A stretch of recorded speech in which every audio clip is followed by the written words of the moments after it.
Hello दोस्तों, नमस्कार। स्वागत है आप सभी का आपके अपने यूट्यूब चैनल में। आईटीआई के एग्ज़ाम 28 जुलाई से शुरू हैं। आईटीआई फर्स्ट ईयर एग्ज़ाम 28 जुलाई का असली पेपर आ गया है। रट लो पूरा पेपर। इलेक्ट्रीशियन थ्योरी का असली पेपर है ये। और अगर आपको इलेक्ट्रीशियन थ्योरी में पास होना है अच्छे नंबर से तो ये वीडियो पूरा एंड तक देखिएगा, स्किप मत करना, नहीं तो रह जाओगे एग्जाम में।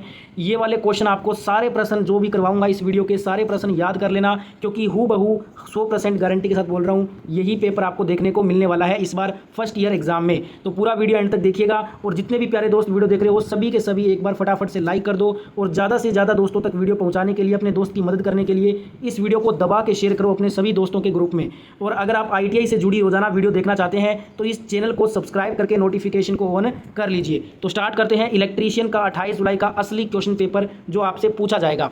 तो देखिए दोस्तों, क्वेश्चन पेपर आपके स्क्रीन पे आ गया है। लाइक शेयर सब्सक्राइब जरूर कीजिएगा।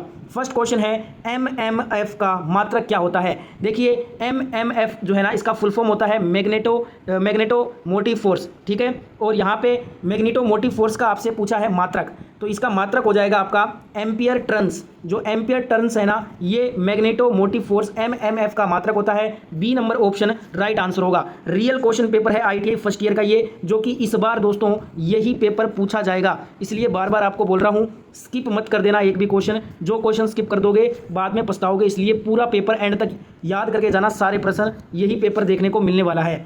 क्वेश्चन नंबर 2 है किसी चुंबकीय परिपथ का प्रतिरोध क्या कहलाता है। What is the resistance of a magnet circuit cold. तो यहाँ पे आपका राइट आंसर हो जाएगा रिलेक्टेंस। जी हाँ, reluctance. D number option right answer हो जाएगा। किसी भी चुंबकीय परिपथ का प्रतिरोध जो है रिलेक्टेंस कहलाता है। रेजिस्टेंस मत कर देना, रेजिस्टेंस गलत हो जाएगा। यहाँ पे चुंबकीय परिपथ की बात हो रही है, ध्यान रखिएगा, ठीक है। अगला यहाँ पे क्वेश्चन देखिएगा। क्वेश्चन नंबर 3 क्या कह रहा है, ओम का नियम विद्युत परिपथ में किनके बीच संबंध बताता है। Ohm's law gives relationship between. Question Hindi और इंग्लिश दोनों लैंग्वेज में पढ़ रहा हूँ। जिनको जो लैंग्वेज सूट करती है उस लैंग्वेज में वीडियो देख लीजिए। ओम का नियम जो है ये विद्युत परिपथ में करंट, वोल्टेज और रेजिस्टेंस के बीच में संबंध बताता है। धारा, वोल्टेज और प्रतिरोध के बीच में, ठीक है। B number option right answer हो जाएगा। ओम का नियम क्या है, V बराबर I गुना आर। अब यहाँ पे आप देख सकते हैं वोल्टेज धारा के समानुपाती होती है और वोल्टेज रेजिस्टेंस के व्युत्क्रमानुपाती होते हैं। इसके आप इस प्रकार से समझ सकते हैं, I की वैल्यू निकालने के लिए हम V बराबर R भी कर देंगे। अगर हमें R की वैल्यू चाहिए तो R बराबर क्या हो जाएगा, V अपॉन I, ठीक है। I और R का रिलेशन जो है ना व्युत्क्रमानुपाती होता है, ध्यान रखिएगा। अगला यहाँ पे क्वेश्चन है, किस प्रकार की जॉइंटिंग में हीट नहीं किया जाता। Which type of jointing doesn't involve heating. Right answer हो जाएगा इसमें क्रिम्पिंग। जो क्रिम्पिंग जॉइंटिंग होती है ना, इसमें हीट नहीं होता। तो यहाँ पे राइट आंसर हो जाएगा बी नंबर ऑप्शन। साथ साथ में आप सभी क्वेश्चन के आंसर कमेंट में आंसर देते रहिए। सभी के आंसर वीडियो के एंड में कमेंट में चेक करूंगा, इससे आपको क्वेश्चन जल्दी याद होंगे। अगला क्वेश्चन क्या कह रहा है, चुंबकीय फ्लक्स का मात्रक क्या है। What is the unit of magnetic flux. तो मैग्नेटिक फ्लक्स, चुंबकीय फ्लक्स का मात्रक होता है वेबर। राइट आंसर हो जाएगा सी नंबर ऑप्शन इस क्वेश्चन का। अगला क्वेश्चन देखिए, सोल्डरिंग के लिए कौन सी शक्ति का उपयोग होता है। Which power is used for soldering. Option है DC only, AC only, AC या डीसी, या स्टैटिक पावर। केवल डीसी, केवल AC, both AC and DC, या फिर स्टैटिक शक्ति, कौन सा होता है। तो दोस्तों आपको बता दूं सोल्डरिंग के लिए एसी या डीसी दोनों होती है। तो यहाँ पे राइट आंसर हो जाएगा C number option right answer हो जाएगा। अगला क्वेश्चन देखिए, क्वेश्चन नंबर यहाँ पे, एक विद्युत परिपथ में धारा किसके द्वारा प्रवाहित होती है, ये पूछ रहा है। एक विद्युत परिपथ में धारा किसके द्वारा प्रवाहित होती है। ऑप्शन है इलेक्ट्रॉन, प्रोटॉन, न्यूट्रॉन या परमाणु। फटाफट से बताइए आंसर। कमेंट में सभी के आंसर चेक करूंगा, तो सभी आंसर दीजिएगा। एक विद्युत परिपथ में धारा जो है ये इलेक्ट्रॉन के द्वारा प्रवाहित होती है। ए नंबर ऑप्शन जिनका आंसर आ रहा है उनका आंसर सही होगा। कमेंट में आंसर सभी बताएंगे। अगला क्वेश्चन देखिएगा, एक 3 फेज मोटर में रोटर को घुमाने के लिए कितने फेजों की आवश्यकता होती है। 3 फेज मोटर की बात हो रही है, रोटर को घुमाना है तो कितने फेजों की आवश्यकता होगी। ऑप्शन है 1, 2, 3 या 4। तो देखिए 3 फेज मोटर में रोटर को घुमाने के लिए हमें 3 फेजों की आवश्यकता होती है। C number option right answer हो जाएगा। सभी के आंसर चेक करूंगा लास्ट में, सभी आंसर दीजिएगा कमेंट में। अगला क्वेश्चन है, एक 100 वाट का बल्ब 10 घंटे जलाने पर कितनी यूनिट बिजली को खपत करेगा। ऑप्शन है 1 यूनिट, 10 यूनिट, 100 यूनिट या 1000 यूनिट। तो इसके लिए एक फॉर्मूला होता है। जब भी आपको ऐसे सवाल मिले ना, आपको एक फॉर्मूला बता देता हूँ, उससे आपको सारे सवाल करने में आसाना होगा। यहाँ पे वाट गुना घंटा गुना दिन बटा में 1000, ये आपको फॉर्मूला लगाना है। अब इसमें देखिए वाट कितना दिया है, 100 वाट दिया है। घंटे कितने हैं, 10, तो 100 गुना 10। अब यहाँ पे दिन क्वेश्चन में नहीं दिया है तो हम 1 दिन मान लेंगे, ठीक है। अगर दिन दिया नहीं हो तो 1 दिन मान लेना है। बटे में क्या आ जाएगा, 1000 आ जाएगा। तो यहाँ पे 2 जीरो से 2 जीरो चला जाएगा, 1 जीरो से 1 जीरो चला जाएगा, हमें बच गया 1 इंटू 1 हो जाएगा 1 यूनिट। 1 यूनिट आपका राइट आंसर हो जाएगा। वाट गुना घंटा गुना दिन बटा 1000, ये सूत्र लगाना है आपको। 100 गुना 10 गुना 1 बटा में 1000। 2 जीरो से 2 जीरो गया, 1 जीरो से 1 जीरो गया, अब यहाँ पे मल्टीप्लाई करोगे तो 1 यूनिट आपका राइट आंसर हो जाएगा। आपको अगर ये फॉर्मूला पता है ना, एक बार फिर से लिख रहा हूँ, वाट गुना घंटा गुना दिन बटा में 1000, ये फॉर्मूला आपको याद कर लेना है। कोई सा भी न्यूमेरिकल आएगा आप कर दोगे, कितना भी वैल्यू हो आप वैल्यू पुट करना, फॉर्मूले में आपका आंसर आ जाएगा। बस एक चीज़ आपको ध्यान रखनी है, अगर आपको क्वेश्चन में दिन दिया हो तो उतने दिन लगा देना, अगर दिन नहीं दिया हो तो आपको 1 दिन मान लेना है, ठीक है। अगला क्वेश्चन देखिएगा, अगला क्वेश्चन है ट्रांसफार्मर का, कि ट्रांसफार्मर किस सिद्धांत पे कार्य करता है। ऑप्शन है विद्युत चुंबकीय प्रेरण के सिद्धांत पे, ओम के नियम पे, किरचॉफ के नियम पे, जूल के नियम पे। क्या होगा इसका आंसर? तो ये दोस्तों विद्युत चुंबकीय प्रेरण के नियम पे काम करता है। ए नंबर ऑप्शन राइट आंसर हो जाएगा। अगला क्वेश्चन देखिएगा, एक ओम मीटर का उपयोग क्या मापने के लिए किया जाता है। ओम मीटर का उपयोग, फटाफट से दीजिएगा आंसर। ओम मीटर का उपयोग होता है प्रतिरोध को मापने के लिए, किसी भी सर्किट में रेजिस्टेंस को अगर मापना है तो हम ओम मीटर यूज करते हैं। C number option right answer हो जाएगा। विद्युत धारा के लिए हम एम्पियर मीटर लगाते हैं, वोल्टेज के लिए हम वोल्ट मीटर लगाते हैं, शक्ति के लिए हम वाट मीटर लगाते हैं। अगला यहाँ पे क्वेश्चन देखिए, एक संधारित्र जो आपको कैपेसिटर होता है उसका मुख्य कार्य क्या होता है। कैपेसिटर का मेन फंक्शन बताना है यहाँ पे।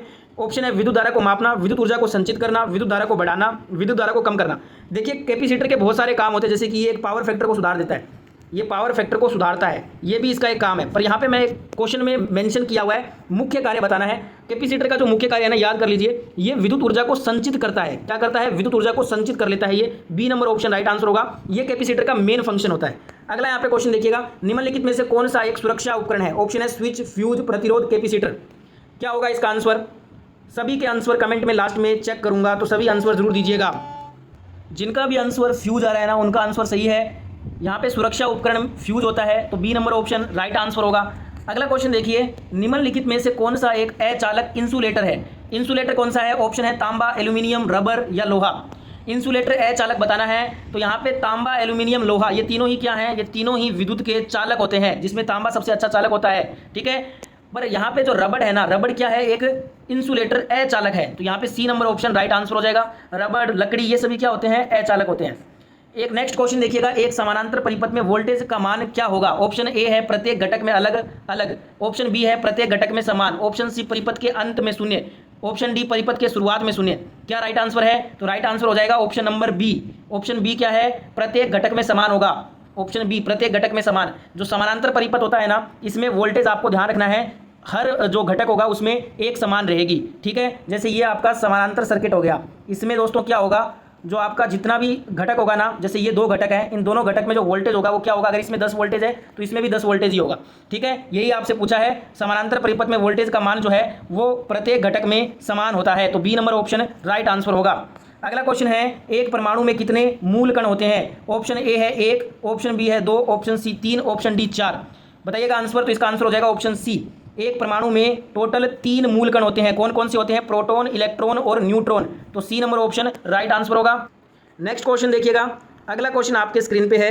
क्वेश्चन है कि डीसी मोटर में कम्यूटेटर का कार्य क्या होता है। ऑप्शन है विद्युत धारा को मापता है, यांत्रिक ऊर्जा को विद्युत ऊर्जा में बदलना, विद्युत ऊर्जा को यांत्रिक ऊर्जा में बदलना, या फिर विद्युत परिपथ को सुरक्षा प्रदान करना। क्या होगा इसका आंसर? तो इसका आंसर हो जाएगा ऑप्शन नंबर सी। ये विद्युत ऊर्जा को यांत्रिक ऊर्जा में बदलता है। जो डीसी मोटर में कम्यूटेटर लगा होता है, इसका कार्य होता है विद्युत ऊर्जा को यांत्रिक ऊर्जा में बदलने का। C number option right answer होगा। अगला क्वेश्चन क्या कह रहा है, एक फ्यूज तार का मुख्य कार्य क्या होगा। ऑप्शन है विद्युत धारा को मापना, ऑप्शन बी है विद्युत परिपथ को सुरक्षा प्रदान करना, ऑप्शन सी विद्युत धारा को बढ़ाना, ऑप्शन डी विद्युत धारा को कम करना। तो इसका राइट आंसर क्या हो जाएगा? इसका राइट आंसर हो जाएगा, एक फ्यूज तार का मुख्य कार्य होता है विद्युत परिपथ को सुरक्षा प्रदान करना। विद्युत परिपथ को सुरक्षा के लिए हम फ्यूज तार लगाते हैं। B number option right answer होगा। वीडियो में आगे बढ़े उससे पहले आपके लिए इतना मेहनत कर रहा हूं, तो सभी प्यारे दोस्तों से रिक्वेस्ट करूंगा, सभी प्यारे दोस्त एक बार वीडियो को लाइक कर दीजिए एक साथ, और अपने दोस्त की मदद करने के लिए, यही क्वेश्चन पेपर आएगा, इसलिए सभी दोस्तों की मदद करने के लिए सभी ग्रुप में इस वीडियो को शेयर करना, दबा के शेयर करना सभी दोस्तों तक वीडियो पहुंचाने के लिए। अगर आप दोस्तों ITI की रोजाना फर्स्ट ईयर और सेकेंड ईयर प्रैक्टिकल सभी की वीडियो ITI की देखना चाहते हैं, तो फटाफट से चैनल को सब्सक्राइब कर लीजिए और नोटिफिकेशन को ऑन कर लीजिएगा। और ये पूरा पेपर आपका इस बार पूछा जाएगा, फर्स्ट ईयर की बात कर रहा हूँ, फर्स्ट ईयर में यही पेपर इलेक्ट्रिशियन थ्योरी का आएगा, इसलिए सारे क्वेश्चन याद कर लो, आप एग्जाम में अच्छे नंबर से पास हो जाओगे, ठीक है। अगला क्वेश्चन देखिएगा, विद्युत चुंबक बनाने के लिए किस सामग्री का उपयोग होता है। ऑप्शन ए है तांबा, ऑप्शन बी लोहा, option C aluminium, option D plastic. तो यहाँ पे राइट आंसर बताना है आपको, तो ऑप्शन बी यहाँ पे आपका राइट आंसर हो जाएगा। विद्युत चुंबक बनाने के लिए लोहा का यूज होता है, तो यहाँ पे B number option right answer हो जाएगा। अगला क्वेश्चन देखिए, फ्यूज का उपयोग किसके लिए किया जाता है? ऑप्शन है ए वोल्टेज को नियंत्रित करने के लिए, बी धारा को नियंत्रित करने के लिए, सी प्रतिरोध को बढ़ाने के लिए, डी शक्ति को बढ़ाने के लिए। क्या होगा इसका आंसर? तो इसका आंसर हो जाएगा फ्यूज का उपयोग दोस्तों धारा को नियंत्रित करने के लिए होता है, कहीं धारा सर्किट में ज़्यादा ना आ जाए, ठीक है, इसलिए इसको नियंत्रित करने के लिए धारा को फ्यूज का उपयोग किया जाता है। B number option correct answer हो जाएगा। अगला क्वेश्चन देखिएगा, अर्थिंग का मुख्य उद्देश्य क्या होता है? ऑप्शन ए विद्युत धारा को मापना, ऑप्शन विद्युत परिपथ को सुरक्षा प्रदान करना, ऑप्शन सी विद्युत ऊर्जा को संचित करना, ऑप्शन डी विद्युत उपकरणों को सुरक्षित करना। तो यहाँ पे आपका राइट आंसर क्या होगा? राइट आंसर ऑप्शन डी हो जाएगा, विद्युत उपकरणों को सुरक्षित करना, ये अर्थिंग का मुख्य उद्देश्य है। अब यहाँ पे बहुत सारे स्टूडेंट जो है ना बी नंबर कर देंगे, गलत हो जाएगा, बी मत करना। विद्युत परिपथ को सुरक्षा प्रदान करने का जो काम होता है वो दोस्तों किसका होता है? वो हमने अभी किया है, फ्यूज का होता है, विद्युत परिपथ को सुरक्षा प्रदान करने का। पर जो अर्थिंग करते हैं ना हम घर में, वो हम विद्युत उपकरण, जो हमारे घर में जितने भी उपकरण लगे हैं उनको सुरक्षित करने के लिए हम अर्थिंग करते हैं। तो यहाँ पे डी नंबर ऑप्शन करेक्ट होगा, बी नहीं होगा इसका। अगला क्वेश्चन यहाँ पे देखिएगा, निम्नलिखित में से कौन सा एक सक्रिय घटक है? ऑप्शन ए प्रतिरोध, ऑप्शन बी संधारित्र, option C transistor, option D diode. Right answer हो जाएगा इसका सी और डी दोनों राइट आंसर है। जो सक्रिय घटक होते हैं वो ट्रांजिस्टर और डायोड दोनों को कहा जाता है, तो सी और डी दोनों आपके राइट आंसर हो जाएंगे। अगला क्वेश्चन है, विद्युत शक्ति का एसआई मात्रक क्या होता है? Option A volt, option B ohm, option C ampere, option D watt. शक्ति का एसआई मात्रक अभी मैंने पीछे आपको बताया था, वाट होता है। क्या होता है? वाट होता है शक्ति का मात्रक। ओम किसका होता है? प्रतिरोध का। वोल्ट होता है वोल्टेज का। एम्पियर होता है करंट का। अगला क्वेश्चन देखिए, एक श्रृंखला में परिपथ में धारा का मान क्या होगा? ऑप्शन है प्रत्येक घटक में अलग अलग होगा, ऑप्शन बी है प्रत्येक घटक में समान होगा, ऑप्शन सी प्रत्येक परिपथ के अंत में शून्य होगा, ऑप्शन डी परिपथ के शुरुआत में शून्य होगा।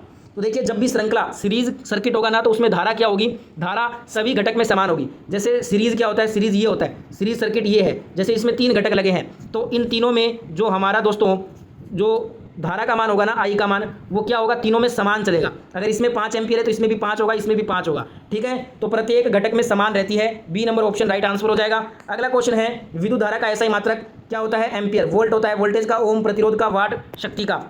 तो ये था दोस्तों आपका इलेक्ट्रिशियन थ्योरी का क्वेश्चन पेपर। कैसा लगा वीडियो? एक बार फीडबैक दीजिएगा कमेंट में। वीडियो अच्छा लगा तो लाइक शेयर सब्सक्राइब कर देना। जय हिंद, वंदे मातरम। मैं मिलूंगा आपसे नेक्स्ट क्वेश्चन पेपर के साथ ITI के।